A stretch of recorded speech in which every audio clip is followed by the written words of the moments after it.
usikose kusubscribe channel yetu, like pia na share kwa ndugu zako pia. Gusa kikengele hicho, pia kikidole hicho kinachoinukia upande wa Kipengi TV.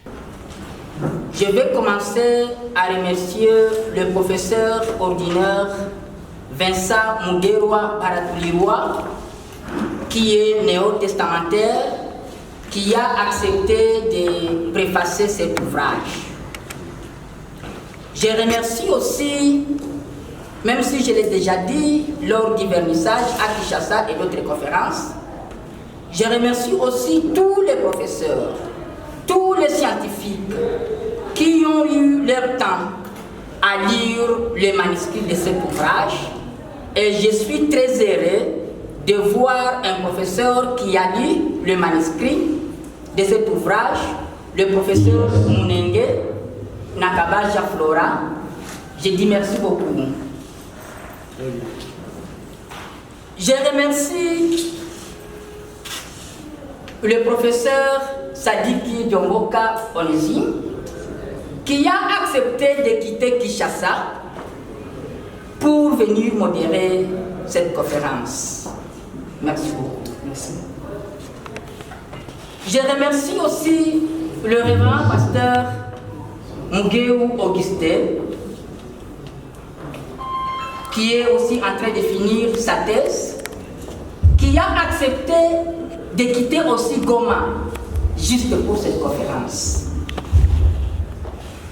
Je viens vers vous pour vous remercier, vous tous qui avez accepté de laisser tous vos travaux. Vous avez abandonné toutes vos tâches et vous avez donné vraiment un intérêt exceptionnel à cette conférence. Je dis merci beaucoup et que Dieu vous bénisse. Pour cette soirée, je vais présenter l'ouvrage.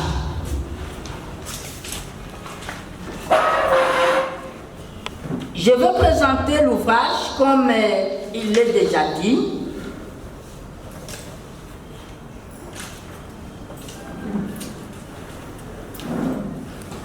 C'est une conférence débat, nous allons discuter tous. C'est le résultat d'une recherche que nous avons faite. L'ouvrage s'intitule « Le leadership Fulingu et le développement socio-économique et politique de la RDC ». Oui, la kakistocratie et la kakocratie du système politique de la RDC. Je suis M. Maunga Lukiyoka Maki.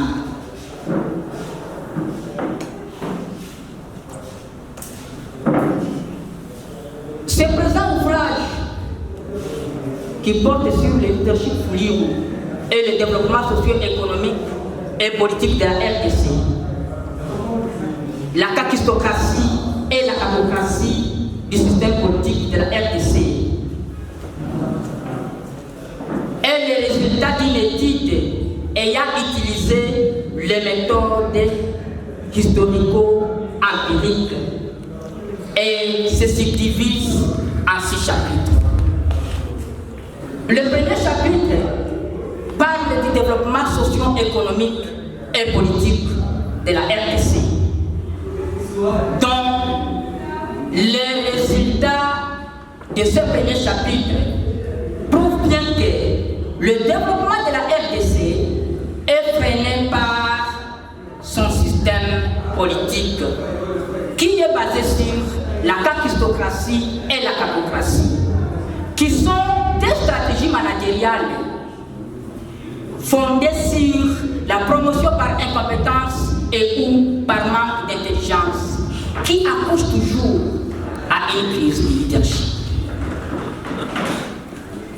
Le deuxième chapitre parle du zone culturo-anthropologique du Mufuliro. Et le troisième chapitre expose la contribution du Mufuliro au développement socio-économique et politique de la RDC. Le quatrième chapitre, quant à lui, parle l'ethnogenèse de Tutsi Rwandais en RDC. Et au 5e chapitre, l'ouvrage retrace l'évolution en zigzag du développement socio-économique et politique du Mufulira. Les 5 chapitres ayant déjà décrit bien le sujet de l'ouvrage s'est dit insinuer les stratégies de redynamisation du leadership Fuliru pour le développement de la RDC. Eh bien, au premier chapitre, comme nous venions de le dire, nous avons parlé ou nous allons parler du développement socio-économique et politique de la RDC. Nous avons lu plusieurs ouvrages, mais si on se réfère aux spécialistes des sciences sociales qui disent bien que le développement, c'est un phénomène multidimensionnel, incluant la dimension sociale, la dimension économique et la dimension politique. Et que toutes ces dimensions sont interconnectées l'une à l'autre d'une manière complexe. Lawal et Tobi aussi disent bien que le développement, c'est un processus qui entraîne les changements fondamentaux et substantiels dans la société.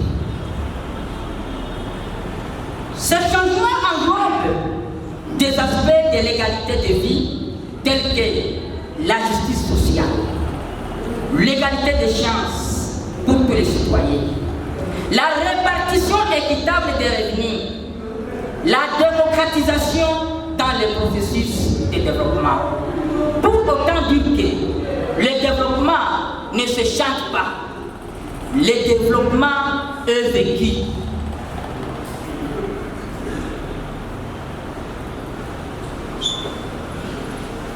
Très simple, nous pouvons donc évaluer le développement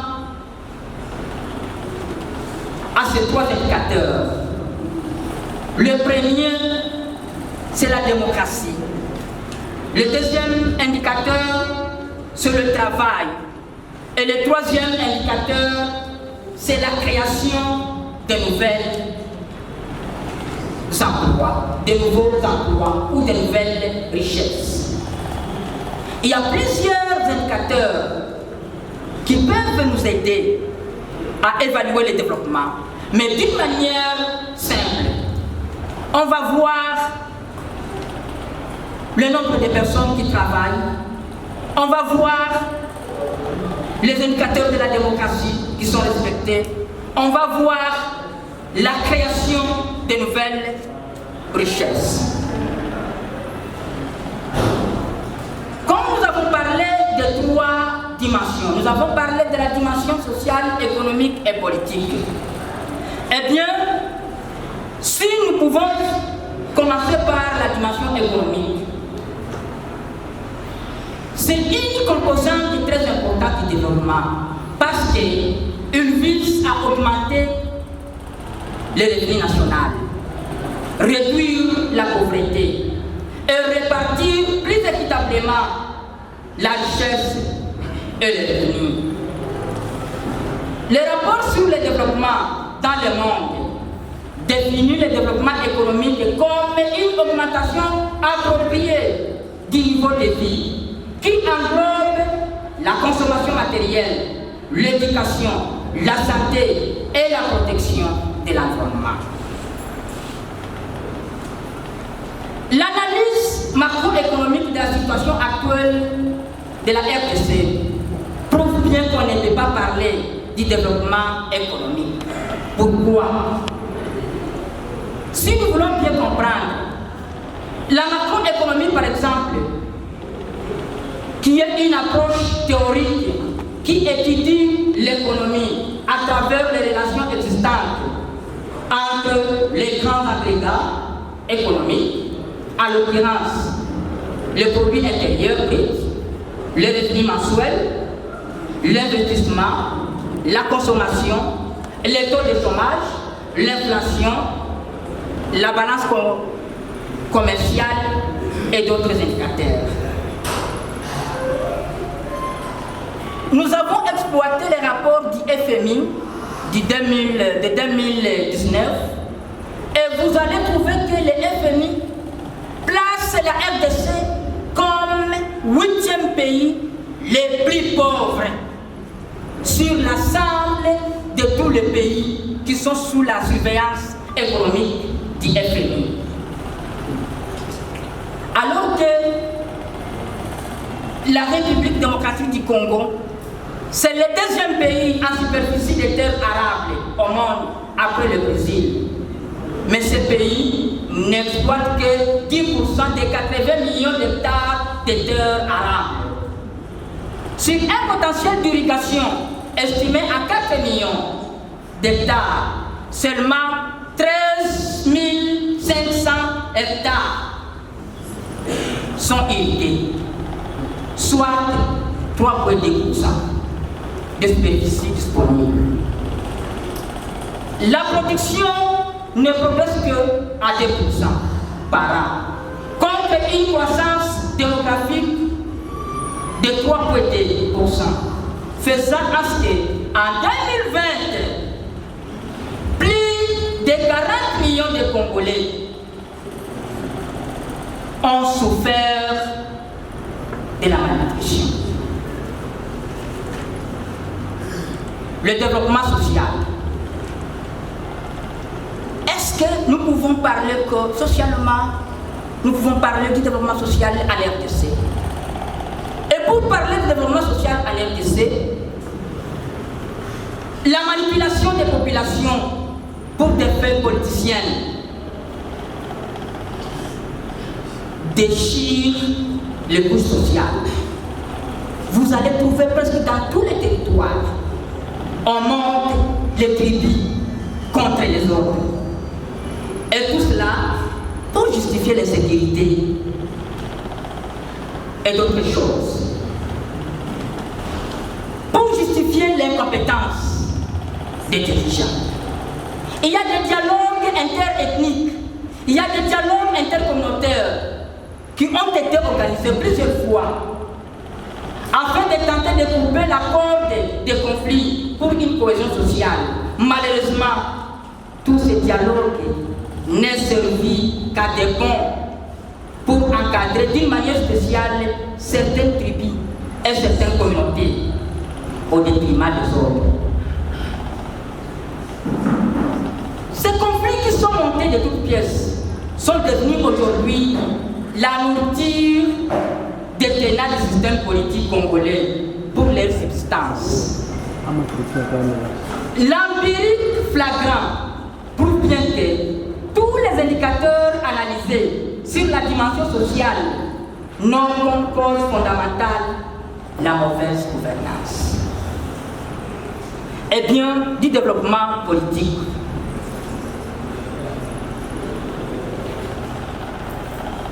C'est la capacité d'un système politique à traiter plus efficacement ses propres problèmes fondamentaux, tout en répondant aux demandes politiques changeantes du peuple. Et donc, pour parler du développement politique d'un pays, il faut analyser les systèmes politiques de ce pays. Est-ce que ce système a la capacité de répondre, de résoudre les problèmes multiples de sa population? Dans notre pays, la République démocratique du Congo, plusieurs stratégies managériales ont été mises en essai pour la gouvernance des institutions étatiques et ce système politique. Et d'une manière empirique, ces recherches ont découvert clairement que le système politique congolais est basé sur la kakistocratie et la capocratie, qui constituent ainsi les vrais du développement de la RDC. Ce système, c'est un système qui a été hérité de l'indépendance.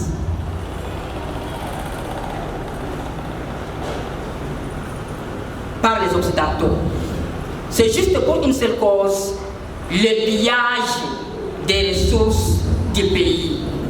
Eh bien, c'est avec la complicité d'un groupe de Congolais insouciants de la misère de leurs compatriotes, qui sont leurs fils, leurs filles, leurs frères, leurs sœurs, leurs parents, donc vous et nous. La kakistocratie et la kakocratie, comme je venais de le dire, sont des stratégies managériales qui sont fondées sur la promotion par incompétence et ou par manque d'intelligence. C'est quoi la kakistocratie et la kakocratie?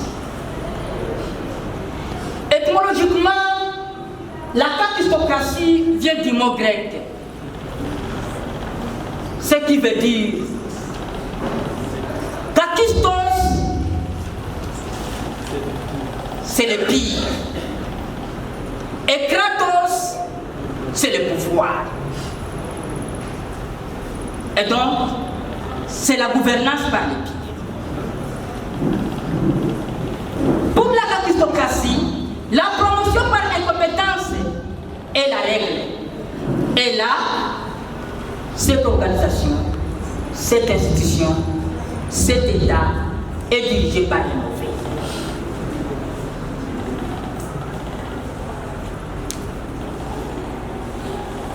Le fruit de la kakistocratie, où le promu lui-même se reconnaît comme incompétent. Il se reconnaît qu'il ne mérite pas à diriger cette organisation, à diriger cette institution, à diriger cet État. Et comme il se reconnaît, il travaille donc à l'intérêt de la seule personne qu'il a promis, contre la multitude de personnes à sa direction.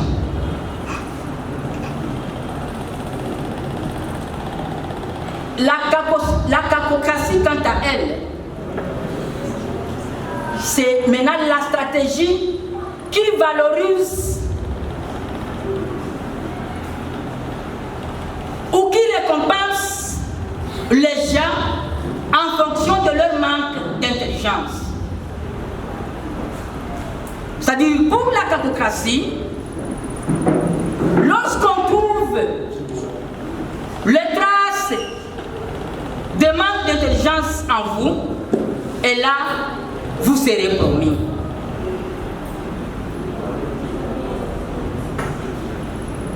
Maintenant, ces stratégies managériales ont leurs principes. La promotion par incompétence et ou sans tenir compte du profil intellectuel ou scientifique. Ça veut dire, pour que vous soyez promis dans un développement, si on analyse les indicateurs de développement par rapport aux ressources de notre pays, nous pouvons dire que le Congo était développé ou non. Et si on se base au discours du cardinal Laurent Monseigneur, lorsqu'il a utilisé le mot médiocre pour signifier la gouvernance de Joseph Kabila. Le quatrième temps, nous avons parlé du colonel Mamadou. Colonel Mamadou, il a eu plusieurs commandements au sein de l'État. Il a subi une grande humiliation. Et au finish, il a décidé de prouver qu'il est réellement colonel. Et lorsqu'il a décidé de prouver qu'il est colonel, nous savons tout ce qu'il a fait à Bunagana. Et après Bunagana, après ce qu'il a fait dans les 23, il a été assassiné. Il y a le général Baouma et son secrétaire, sa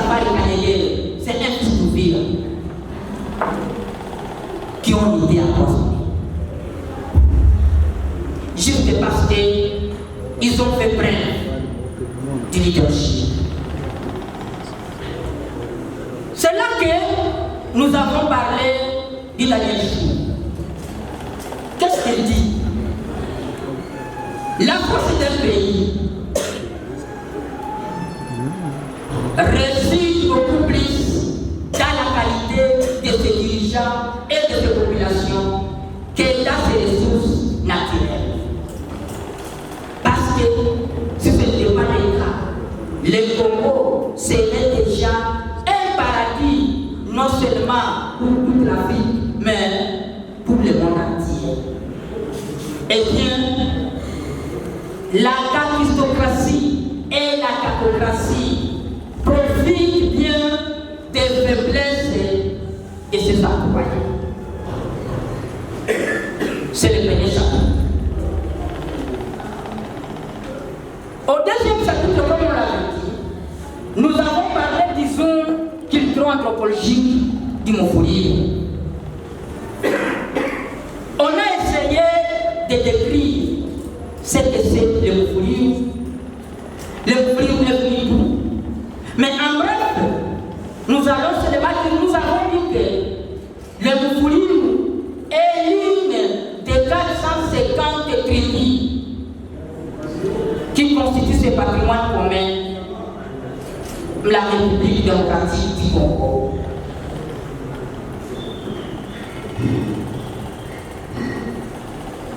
Mufulero et Kifulero sont des termes qui ont été utilisés par les colons par mauvaise ponctuation. Mais la vraie ponctuation, c'est le Mufuliro pour désigner une personne. Bafuliro pour désigner plusieurs personnes. Et Kifuliro pour désigner le peuple.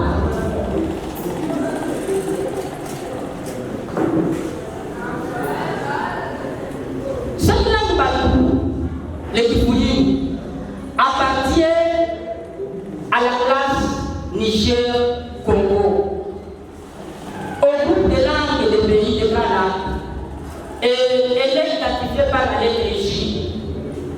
Elle est regroupée dans les sous-groupes qu'on appelle J50. Et là, dans les J50, on trouve 7 tribus. Il y a les Bafouilles, il y a les Bani, il y a les Baham, il y a les Babira, il y a les Bakwari, il y a les Bashi et les Bakoundé. Et si vous écoutez les langues de toutes ces 7 tribus, c'est presque la même chose, mais il n'y a qu'une tonalité qui change. Mais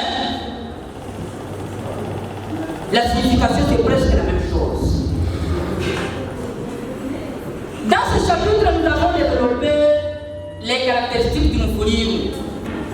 Nous avons parlé sur les forces et les faiblesses du Mufuliro. Nous avons parlé de la religion qui est le Mufuliro, l'organisation socio-culturelle.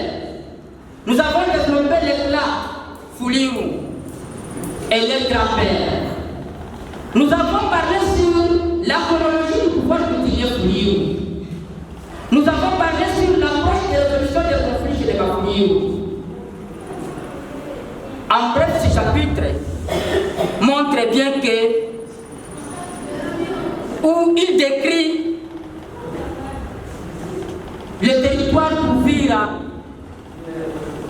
depuis l'état indépendant. Pour les caractéristiques, nous avons identifié les caractéristiques suivantes de force du Mufuliro. Nous avons trouvé que le Mufuliro en soi, c'est un type gentil. Il n'est pas tyran, mais il ne supporte pas d'être petit, n'est pas dit que ce soit. Le Mufuliro, dans sa nature, n'est pas discriminant. Ainsi, avec d'autres populations qui veulent la paix avec lui. Les Bafouliru sont pacifiques et ne sont pas agressifs, mais ils ne tolèrent pas l'humiliation ou l'affront. C'est ainsi que les Bafouliru sont les voisins ou sont des voisins pacifiques avec d'autres tribus. Les Bafouliru vivent en famille.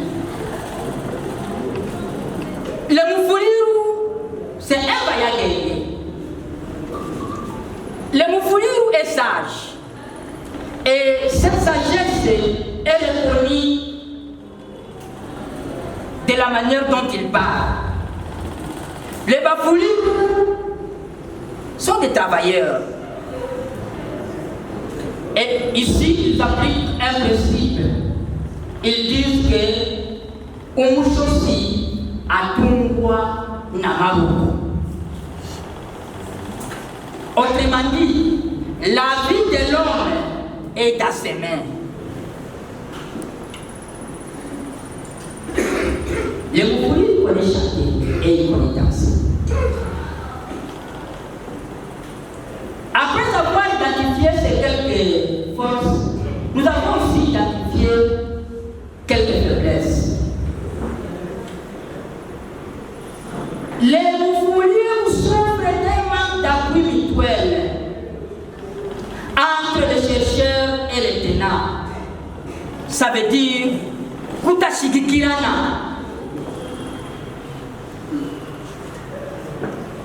Le Moufoulirou, c'est un type orgueilleux.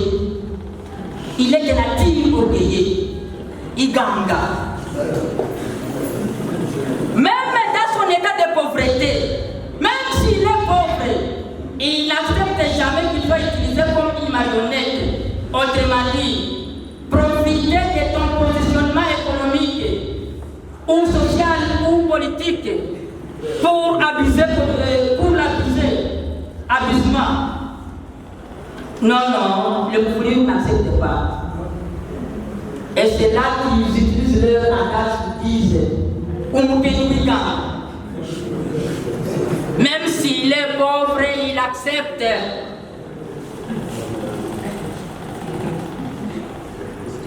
Pauvre orgueilleux. Et ils disent encore,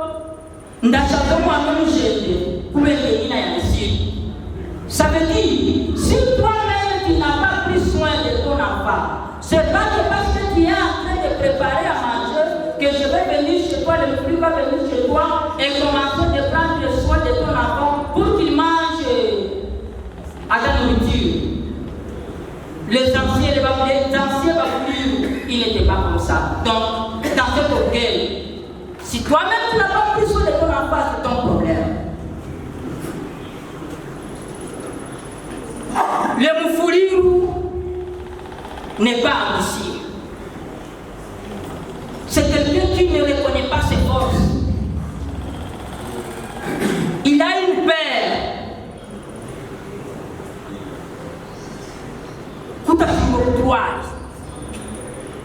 Donc, si tu pouvais dire à un Moufoulirou que c'est toi qui vas diriger cette organisation, c'est moi qui vais diriger cette organisation. Non. Je n'ai pas vraiment de problème. TNP peut diriger.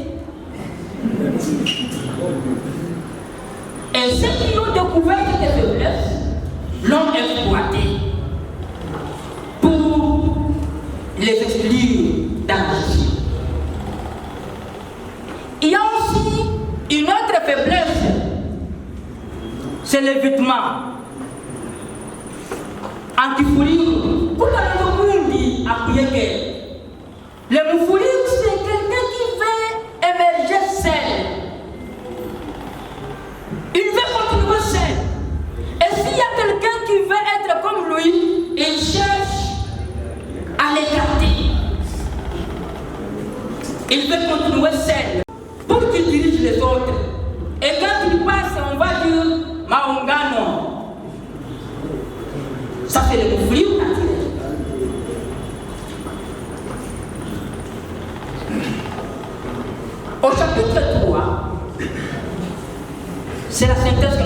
vais les donner. Il y a d'autres éléments qui sont développés dans l'ouvrage. Au chapitre 3, nous avons parlé de la contribution du Moufoulou au développement socio-économique et politique de la RDC. Qu'est-ce que le Moufoulou a déjà fait pour que le Congo soit ce qu'il est aujourd'hui? Usikose kusubscribe channel yetu, like pia na share kwa ndugu zako pia. Gusa kikengele hicho, pia kikidole hicho kinachoinukia upande wa Kipenge TV.